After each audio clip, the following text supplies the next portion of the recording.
করতে শুরু করেছে। আমি তো আর ইলেকশন কমিশনের মুখপাত্র নই, আমি ভারতীয় জনতা পার্টির মুখপাত্র। আমাদেরও একটাই বক্তব্য ছিল, প্রকৃত ভোটার যারা তারা যেন প্রত্যেকে বিধানসভা ভোটে অংশগ্রহণ করতে পারে। এটা আমরাও চেয়েছিলাম, নো এসআইআর নো ভোট। তাহলে আমরা এর বিরোধিতা তো করিনি। যারা সত্যিই প্রকৃত ভোটার তারা তো অবশ্যই ভোট দেবেন। আপনাদের রাজ্য সভাপতি বলেছিলেন এসআইআর মানে ভোট, ভোট মানে এসআইআর।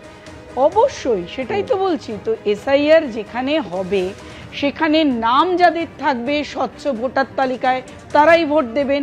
সেখানে সর্বোচ্চ আদালত এসআইআর এর যে রীতিনীতির ওপরে যেটা মনে করেছেন তারা সর্বশ্রেষ্ঠ উপায় হবে সেটাই তারা অবলম্বন করেছেন, এবং সুপ্রিম কোর্টকে সবাই মান্যতা দেয়, আমরা মান্যতা দিই। আমাদের তো কোনো বিরোধ নেই, কেন বিরোধ করব? আমরাও তো এটাই চাইছি যে স্বচ্ছ ভোটার তালিকা। বিরোধ নেই, নির্দেশ আছে। এই তো তৃণমূল কংগ্রেস আকছাড়ি বলে থাকে কমিশন বিজেপির অঙ্গুলি কাজ করছে। তৃণমূল কংগ্রেস আসলে গুলিয়ে ফেলে, যে বিজেপি আর ইলেকশন কমিশন গুলিয়ে ফেলে না, নিজেরা জানে ঠিকটা, মানুষের সামনে গুলিয়ে দেওয়ার প্রচেষ্টা করে।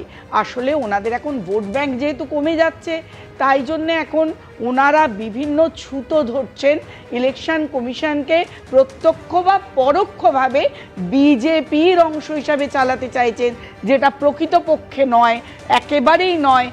সংবিধানের যে বিষয়গুলো রয়েছে তাদের একটা সম্পূর্ণ ইলেকশন কমিশন স্বয়ং সম্পূর্ণ, সেটাকে কোনো ভারতীয় দলের সঙ্গে যদি অতপ্রতভাবে জড়িয়ে দেয় যারা, আমি তো বলবো তারাই নিয়ম নীতি সংবিধান সব কিছুর ঊর্ধ্বে উঠে ভাবনা চিন্তা করেন এবং মানুষকে ভুল বোঝানোর প্রচেষ্টা করছেন।